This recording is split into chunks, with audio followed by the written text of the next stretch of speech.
69,000 शिक्षक भर्ती से संबंधित समस्याओं का स्वागत है। बात करेंगे 6800 चयन सूची को लेकर के। आप सभी लोगों का जो लगातार सुनवाई चल रही थी 6800 केस की, वो कैटेगरी वाइज सुनवाई कंप्लीट हो चुकी है और फैसला जो है सुरक्षित हो गया है। रिटर्न सबमिशन बाकी है। लिखित दस्तावेज के जो सारे पॉइंट आप सभी लोगों के होंगे तो क्यों महत्वपूर्ण होंगे, साथ में भूल कर भी आप सभी लोग ये गलती ना करें वरना भारी पड़ेगी। क्यों भारी पड़ेगी, इन सारी चीज़ों को जानेंगे।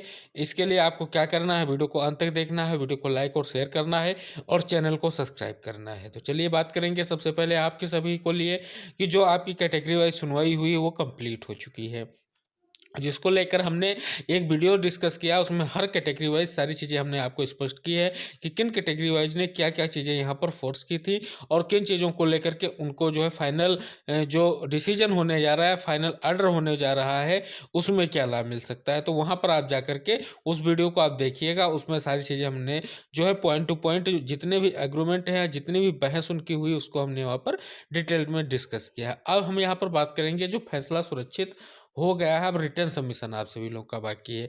तो अब इस वीडियो में स्पेशली आप सभी लोग के रिटर्न सबमिशन की बात करने वाले हैं। लेकिन उससे पहले जो आज हम आपको एक इम्पोर्टेंट चीज़ दिखाने वाले हैं, उस पर पहले आप एक बार अपनी नज़र डालें। आप सभी साथियों को हम ये खबर इसलिए दिखाना चाहते हैं, आप सभी लोग इस खबर को एक बार सही ढंग से पढ़िए। इसमें स्पष्ट रूप से लिखा गया है कि इलाहाबाद हाईकोर्ट की लखनऊ पीठ ने 69,000 सहायक भर्ती शिक्षक भर्ती मामले में आरक्षित वर्ग की 19,000 सीटों पर आरक्षण के मुद्दे पर सुनवाई के बाद फैसला सुरक्षित कर लिया है। न्यायमूर्ति ओम प्रकाश शुक्ल की एकल पीठ के समक्ष इस मामले में अनारक्षित वर्ग के अभ्यर्थियों की याचिकाओं पर बृहस्पतिवार को सुनवाई हुई। अब कोर्ट इन पर फैसला सुनाएगा। याचियों का आरोप है कि आरक्षित वर्ग के अभ्यर्थियों को अध्यापक पात्रता परीक्षा टीईटी तथा सहायक अध्यापक परीक्षा में अंकों का छूट देकर दोहरा आरक्षण दिया जा रहा है। इसको लेकर अनारक्षित वर्ग के अभ्यर्थियों ने याचिका दाखिल कर अपने अधिवक्ता अमरेंद्र नाथ त्रिपाठी के माध्यम से बहस की, जिस पर राज्य सरकार के अधिवक्ता कोर्ट को बताया कि अध्यापक पात्रता परीक्षा एक अर्हता परीक्षा है तथा इसमें दी गई अंकों की छूट या आरक्षण सहायक अध्यापक भर्ती परीक्षा के चरण में लागू नहीं होते हैं या उस परीक्षा का भाग नहीं है। इसके जवाब में याचियों के अधिवक्ताओं ने कहा, जब अध्यापक पात्रता परीक्षा सहायक अध्यापक भर्ती का भाग नहीं तो फिर इन्हें अध्यापक पात्रता परीक्षा में अंकों में छूट आरक्षण के आधार पर क्यों दी गई। इस पर सरकारी अधिवक्ता ने कहा, इस भर्ती में आरक्षित वर्ग के अभ्यर्थियों को डबल रिजर्वेशन नहीं दिया जा रहा है, बल्कि यह भर्ती बेसिक शिक्षा नियमावली 1981 तथा आरक्षण नियमावली 1994 के तहत की जा रही है। ऐसे में अनारक्षित वर्ग के अभ्यर्थियों द्वारा डबल रिजर्वेशन पर दाखिल की गई याचिकाओं का कोई महत्व नहीं है। कोर्ट ने मामले की सुनवाई के बाद फैसला सुरक्षित कर लिया है। साथ ही कहा है, हफ्ते भर में पक्षकारों के अधिवक्ता अपने लिखित बहस दाखिल कर सकते हैं। तो ये जो हमने आपको आज की महत्वपूर्ण खबर क्यों स्पेशली बताई है, इसका हम अभी आप सभी लोग को सारांश बताने की प्रबल कोशिश करेंगे। तो वीडियो में जरूर देखते।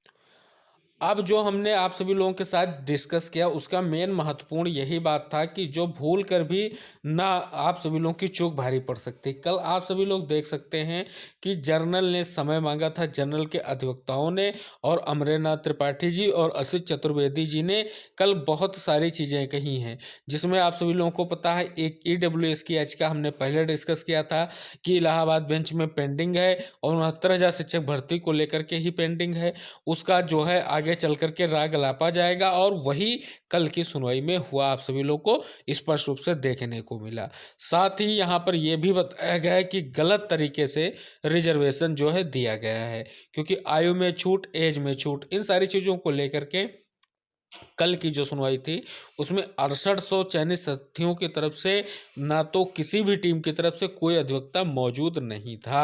तो जितने भी एग्रीमेंट कल रखे गए वो केवल और केवल जनरल की तरफ से रखे गए। बचाव में केवल एक ऐसा रूल था जिसको लेकर के संदीप सर ने गलत कुछ डिस्कशन किया था, उसको लेकर के बोला गया। लेकिन आप सभी लोगों को पता है एक आर्डर, एक अमेंडमेंट जो डाली गई थी 6800 चयन सूची को रद्द करने को लेकर के, उस पर आप सभी लोगों को पता है ज्योति मैम ने जो है बहस भी की थी। तो उसको थोड़ा इम्पोर्टेंस आप सभी लोग को देना है। हो सके तो उस लिस्ट को, जो भी आपकी याचिका थी, उसे विड्रॉ कराने की कोशिश ज़रूर कीजिएगा। और साथ में अब लिखित दस्तावेज पर आते हैं, क्योंकि इसमें सारे पॉइंट अहम होंगे। जो भी आप लिखित दस्तावेज यहाँ पर सबमिट करेंगे, उन सभी को पॉइंट टू पॉइंट कोर्ट की तरफ से देखा जाएगा और सभी पर जो है समराइज किया जाएगा। उसके बाद जो है फाइनल डिसीजन कोर्ट तैयार करेगा और देगा। तो जो भी पॉइंट हैं उनमें कहीं कोई गड़बड़ी न करते हुए, चाहे वो 6800 के साथी हों, चाहे जिस भी कैटेगरी के हों, अपने लिखित जो भी दस्तावेज हैं उनको सही और प्रॉपर वे में कोर्ट में उपलब्ध कराएं, जिससे सिंगल बेंच से जल्द ही फैसले का डिसीजन हो सके। क्योंकि अगर आप गलत दस्तावेज उपलब्ध कराते हैं तो आप सभी लोगों को फैसले में गलत डायरेक्शन होने की संभावना हो सकती है। तो 6800 चयनित साथी स्पेशली इसका ध्यान रखेंगे, क्योंकि उनको जो नियुक्त लेना है, और कोई साथी जो हैं उनको नियुक्त मिले ना मिले, क्योंकि उनका जो लोकस, उनकी जो मांगे हैं, अगर लगता है कि सरकार 69,000 शिक्षक भर्ती में कंसीडर करना है, कोर्ट कहता है कि करना पड़ेगा, नहीं तो 69,000 पर दिक्कतें हो जाएंगी, या कोर्ट को लगेगा नहीं यहाँ पर ये चीज़ होनी चाहिए, तो वो कोर्ट पर अब डिसीजन पेंडिंग है, तो कोर्ट ही करेगा। लेकिन 6800 को स्पेशली इन पॉइंट वाली चीज़ों को ध्यान में रखना है कि कहीं आप ऐसा कोई पॉइंट जो है रिटर्न सबमिशन में ना करवा दें, जिससे आप सभी लोगों के लिए दिक्कतें पैदा हो जाएं। तो कहीं से भी चूक नहीं करनी है, ये दस्तावेज बहुत ही महत्वपूर्ण है। और जो है चीज़ें आप सभी लोगों के विपरीत जाने की भरपूर कोशिश की गई है, भरपूर आप सभी लोगों के विपरीत जो है बहस की गई हो, चाहे आपके आरक्षितों की तरफ से हो, चाहे आप जनरल की तरफ से हो। बिल्कुल बहुत तगड़ी बहस हुई है। अब उस बहस का फाइनल डिसीजन पे क्या असर होगा, ये देखने वाली बात होगी। और जो आपकी कल की बात रही, उस सुनवाई से यही चीज़ निकल कर आ रही है, जनरल स्पष्ट रूप से यही चाह रहे हैं कि इस 6800 को किसी बेस पे ना होने दिया जाए, क्योंकि यहाँ पर सभी लोग ये सुर में सोच रहे थे कि जो मीडिएशन की बात आ रही थी कि लगभग सभी लोग मध्यस्थता करके इसमें जो है आरक्षण की मांग को प्रबल किया जाए, मेरिट पर बहस हो करके उसी मेरिट पर जितनी भी कटाव जो बनी थी, अगर जितने भी आरक्षण वर्ग के लोगों का नुकसान हुआ है उनको नियुक्ति को लेकर के बात की जाए। लेकिन ऐसा कुछ नहीं हुआ और फिलहाल मामला जो है फैसला सुरक्षित हो चुका है। अब रिटर्न सबमिशन के आधार पर और सुनवाई के आधार पर जो बहस हुई है, उस हिसाब से जल्द इस मामले में हल होने जा रहा है। तो साथियों, आप सभी लोगों के लिए जो भी यहाँ पर हमने चीज़ें डिस्कस की हैं, उनको आप सभी लोग अपने रिटर्न सबमिशन से पहले ज़रूर ध्यान से देखिएगा वीडियो, और ये वीडियो को शेयर कीजिएगा, चैनल को ज़रूर सब्सक्राइब कीजिएगा। मिलेंगे अगली अपडेट के साथ, तब तक के लिए टेक केयर, बाय बाय, जय हिंद साथियों।